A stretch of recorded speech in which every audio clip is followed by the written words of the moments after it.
This is CBN NewsWatch. Thank you so much for joining us for CBN NewsWatch. I'm Ephraim Graham. Ahead today, lots of important stories to cover, including Hurricane Milton bearing down on Florida. We're going to begin, though, in the Middle East, where Hezbollah is still launching rockets at Israel, and Israeli forces are keeping up their strikes against Hezbollah. But after taking so many heavy losses recently, Hezbollah now supports ceasefire talks. CBN Middle East correspondent Julie Stahl brings us the story now. She's reporting from Jerusalem. Israel claims the IDF's attacks on Hezbollah could soon defeat Iran's proxy, the largest terror army in the world. When the smoke and fog have cleared, in Iran they will realize that they have lost the most valuable asset there is, Hezbollah.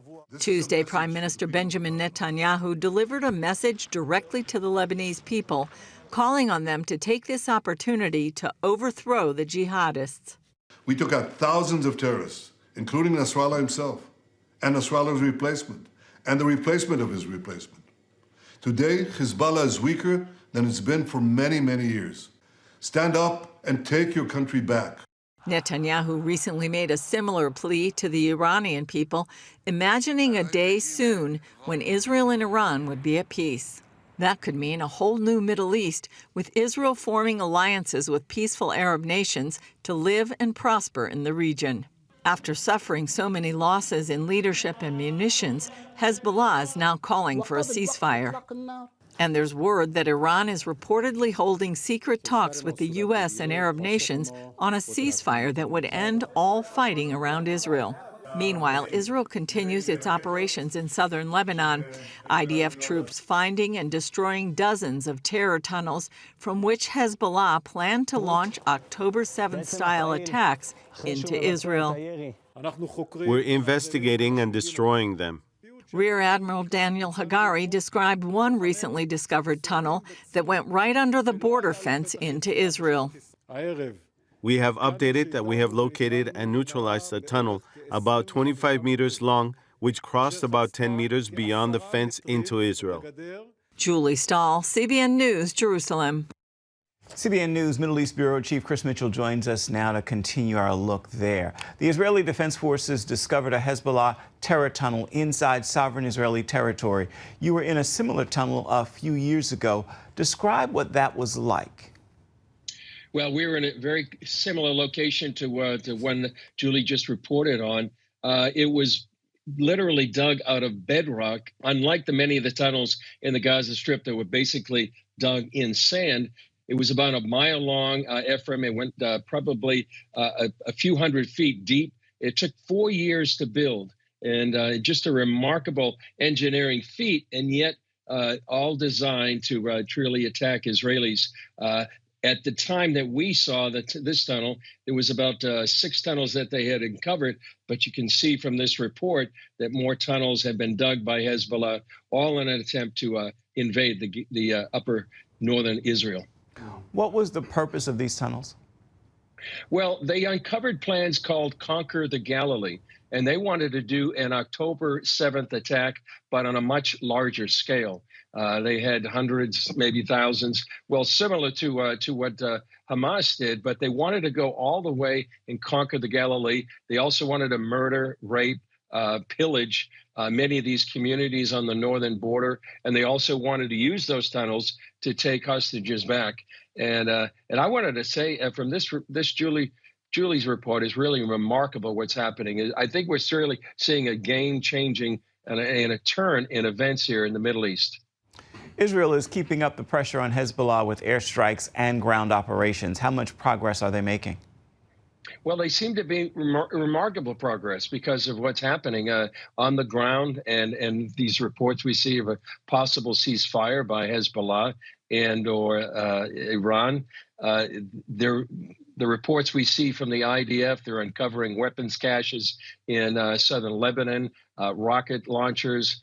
All of this is just a one step, continuous step, day by day, to eliminate the threat of Hezbollah and allow tens of thousands of Israelis to go back to their homes, which is one of the official goals. Just about 3 or 4 weeks ago, it was an official goal of the Israeli government that they're going to make sure that these tens of thousands of Israelis that have been basically refugees in their own countries for now over a year to go back to their homes. Hezbollah is now supporting a ceasefire, and Israeli Channel 12 is reporting Iran wants a ceasefire as well. What does that tell you, and where would Israel rather go along with it? Well, Israel will go along with it, and there was an official that said they'll go along, but on Israel's terms. And you can see what's happened here from just in the last few weeks. It's just a remarkable military change of affairs. You go back to Fuad Shukr. He was the number 2 Hezbollah leader who was eliminated. And a few days later, the beepers went off. And that was really a game changer as well. And as Netanyahu said, they've eliminated Nasrallah and his replacement and his replacement. And I think Hezbollah, and particularly Tehran, is really seeing a change here in the military battlefield, and they're looking for help. They want to stop the war. They want to have a ceasefire on all fronts. And what this tells me, Ephraim, is that Iran is very scared about what's going to happen to them. And remember that many of the Iranians don't appreciate and they are opposing this regime, so they're fearful of this regime. And I want to add, there's the opposition leader to Canada in Canada says that an attack on Iran would be a gift to humanity. And I think many people are recognizing that this could be a sea change in the Middle East. What kind of Middle East is Israel looking for after the fighting ends? Well, Julie alluded to it, peaceful relations with its Arab nations. Israeli Prime Minister Netanyahu, when he was at the United Nations, he had 2 big posters. One was cursing and one was blessing. Well, the curses had to do with Iran's influence in the whole Middle East. The blessings had to do with all Israel and having normal relations, peaceful relations with Saudi Arabia, the UAE, Bahrain, an expansion of the Abraham Accords. And if this happens, Ephraim, it really will change the Middle East. You may remember before October 7th, there was just on the cusp of normalization between Saudi Arabia and Israel. And that's part of the reason why Hamas attacked and they disrupted that plan. But now, after a year of a horrific war, a horrific October 7th, maybe once again, the Middle East could be on the verge of reducing or maybe eliminating the influence of Iran in the Middle East. And we could see a new Middle East in the foreseeable future.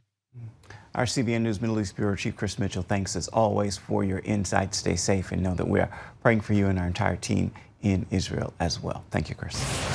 Coming up here at home, as the powerful Hurricane Milton approaches Florida as a Category 5 storm, many are evacuating their homes while others are getting ready ahead of what could be a major disaster. We're going to show you what's happening. We've got the story for you when we come back. You're watching CBN NewsWatch.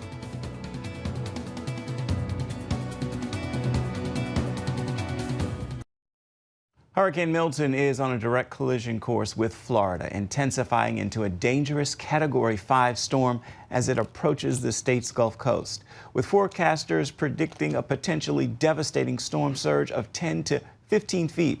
CBN's George Thomas reports residents throughout western Florida are urgently preparing for impact.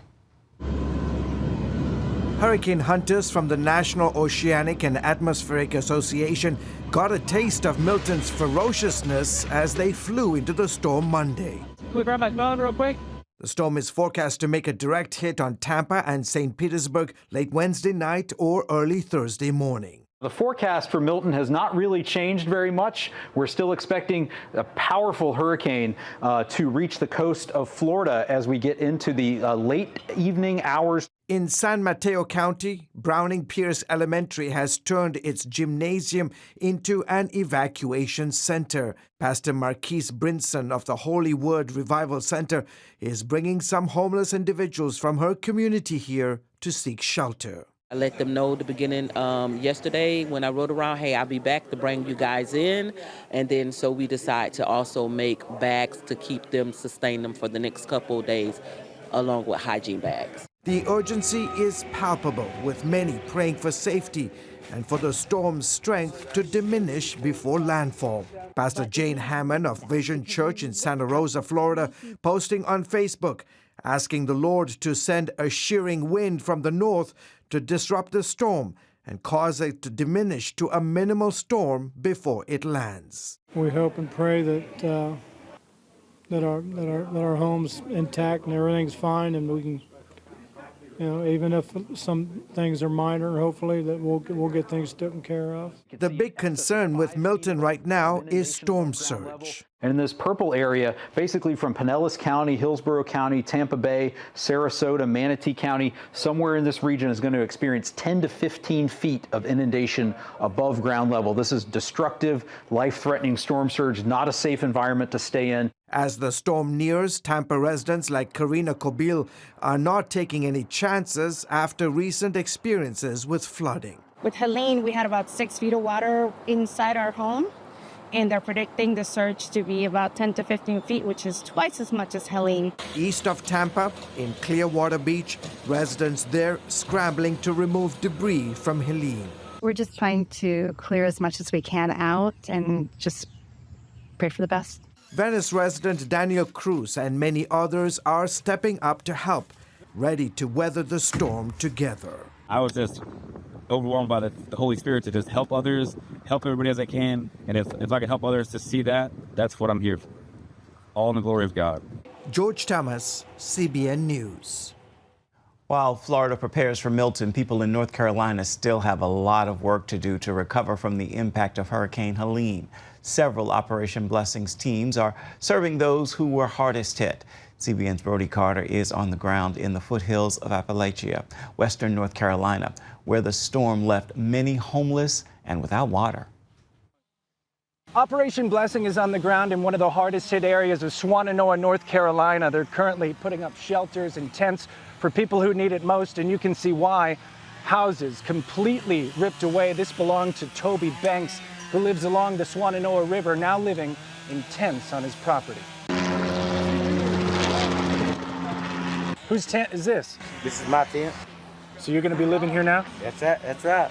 Forecasts show temperatures will soon drop quickly here, and that means survivors of Helene like Joe Bryant and Roy Banks will depend even more on those who've come to help. There was only one way out the day after the storm. All of this was covered in water. Stationed in Asheville, water is one of the priorities of Operation Blessing's Mobile Command Center. It's beginning to come out. Disaster teams are providing clean water and thousands of hot meals here at the Home Depot, while also sending out teams to help survivors get supplies they need. I wouldn't wish this on nobody. I've seen this on TV my whole life, but I never thought I'd be living it. We find our peace in being the hands and feet of Jesus. Even though we see things that may distract us or traumatize us a little bit, the actual ability to help other people and to see the relief in their eyes as we address their needs it's absolutely amazing. In Greater Asheville, nearly 10,000 people have no access to water, a crisis situation that could last for up to 6 weeks. I think we're thinking more like that storage. Bob Burke believes his Operation Blessing team will be here for the long term, continuing to provide hope and support well after attention to the plight of this region leaves the spotlight. A huge outpouring of support, tremendous amounts of supplies will arrive, but 3, 4, 5 weeks from now, these folks are still going to need assistance and help, and I'm just praying that people don't forget them. I got to sleep yesterday. It was magical. For Haley Henson, a seasoned journalist and OB media liaison. Tell them about how you lost your home and your car. Tell them. Asheville is more than just another disaster area. It's home. You know, when you live here and you work for Operation Blessing, I've cried so many times on camera, but when you live here, these are the rivers that we go out and we fly fish in. These mountains are healing. They're beautiful. And to see so many people hurt, to see your own community impacted by this, it's heartbreaking. Even though it's tough work, it's also the heart mission of Operation Blessing, restoring affected communities and people by helping, serving, and praying for one person at a time. Reporting in Western North Carolina, Brody Carter, CBN News. If you'd like to support Operation Blessing as it helps those hit by Helene, you can call 1-800-700-7000, or you can go to Operation Blessing's website. That is ob.org. An important story on religious freedom. Christian baker Jack Phillips won a Colorado Supreme Court case after years of battling for his Christian beliefs. Phillips was sued for declining to make a cake celebrating a gender transition. The state's high court dismissed the case on a legal technicality because the attorney targeting Phillips did not follow the correct process to sue. Phillips won a partial victory in 2018 from the U.S. Supreme Court after declining to make a wedding cake celebrating a gay wedding. Still ahead, turning to the world of entertainment in our Studio 5 interview with the actress voicing the lead character in the hit animated film The Wild Robot, and about a robot stranded on an uninhabited island who bonds with animals there. We're going to have the story for you when we come back.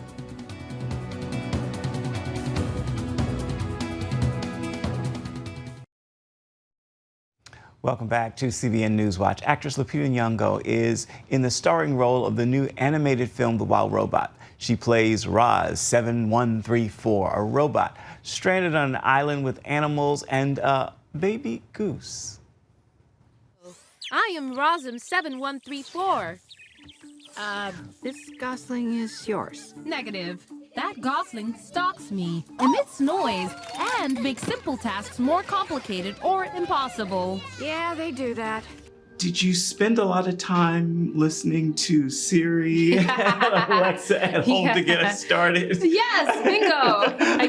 I did. Taking care of him is your task now. Task acquired. Brightbill is where he belongs. I listened to a lot of automated voice sounds, and Siri and Alexa were some of them, as well as the voices on TikTok and Instagram. And what I felt was the same, or they're all very optimistic voices, very bright, and that definitely inspired my voice. I miscalculated. I should have considered your emotional wavelengths. Do you have any information on how to take care of this unit? They all need to eat, but yours needs to swim and fly. Why does Lupita as Roz 7134, a robot, make us cry? Well, I think Rosm 7134 makes us cry because, number one, she doesn't have facial expressions. What she has is a mission to be of help. And we get that from the very start of the movie. And she goes about trying to do that. But in order to do that, she's a fish out of water. She's an alien in this environment, and she has to adapt to it in order to actually finally achieve her goal. Processing. And I think we cry because we recognize how we recognize that, like, the importance of adaptation in order to survive, but also the importance of staying true to yourself. And I am a wild robot.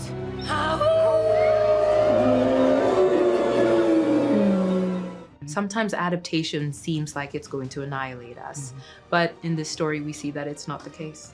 I feel like we hear that journey in her voice from beginning to end, because the Roz we see at the beginning and hear at the beginning is not the Roz we see and hear. Yeah, and that was very deliberate. One of the first conversations I had with Chris, I asked him, why me? Why me for Roz? And he said he liked the warmth in my voice and what he felt it could express. So we always knew that Roz would end up in her fullest, most individualized state, sounding more like me. And then we kind of like reverse engineered it. So that first Siri-like Alexa programmed optimism sound is her factory settings. And then we worked to very, very slowly and subtly color her in with her humanity as she adapts to the island. Remember, there is nothing he can do that you can't. this release is on the heels of quite a different release. You're taking a hard turn from A Quiet Place Yes, I know, yeah. to this. Yeah. But I feel like you've been very intentional about doing projects to reach out to children and younger people, from your book to doll to you name it. Why? What's driving that intention to reach, especially young girls? I have a daughter, so especially young girls. What's driving it? Well, I like children. I like them. I have always loved children. Like when I was little, I was the child that wanted to babysit my little sister and not go out and play. I've always loved children. So I've always gravitated to them. I always wanted children of my own. So I think there's that. But then I also think that the work of being an adult is healing your childhood wounds. So I think that in working at things that are for children, I heal my childhood wounds. On a scale of 1 to 10, where 10 is most satisfied and 1 is least, how would you rate my performance? I will register that as a 10. The Wild Robot premiered #1 at the box office in its opening weekend. The film is still playing in theaters nationwide right now. Be sure to join us this evening for an all-new edition of Studio 5. We're sitting down with poet and evangelist as well as apologist Preston Perry. He's talking about his newest book, How to Tell the Truth. Plus, we have a Studio 5 first look at the upcoming film, Average Joe. The story depicts Coach Kennedy, known as the Praying Coach, who had an 8-year legal battle over his praying on the football field following the games. You can catch the new episode of Studio 5 on the CBN News channel. It will begin at 8 Eastern. You can also watch it on the CBN News app or simply tune in on YouTube. Stay with us. We're coming back with an encouraging word for your Wednesday ahead. We'll be right back. Get your daily quick start from CBN News. A quick read on the important news of the day delivered right to your inbox. Stay current on breaking news, politics, and entertainment. Go to quickstart.news and subscribe today. Today's Wednesday word is love. Remember this, God loves you with an everlasting love. It doesn't end. Even at your worst, He loves you. At your best, He loves you. You are His child. You can't fall beneath His grace, and you can't rise above it. Receive the gift and return the love. With that word, I encourage you to make this a wonderful Wednesday. Well, that will do it for this edition of CBN NewsWatch. You can always find more of our news programs on the CBN News channel. You can find them there at any time as well as online. That address is cbnnews.com. Take a moment. Let us know what you think about the stories you've seen here today or any day. You can email us, newswatch@cbn.com. You can also reach out and touch us on Facebook, Instagram, and X. We'll see you back here tomorrow. Goodbye and God bless.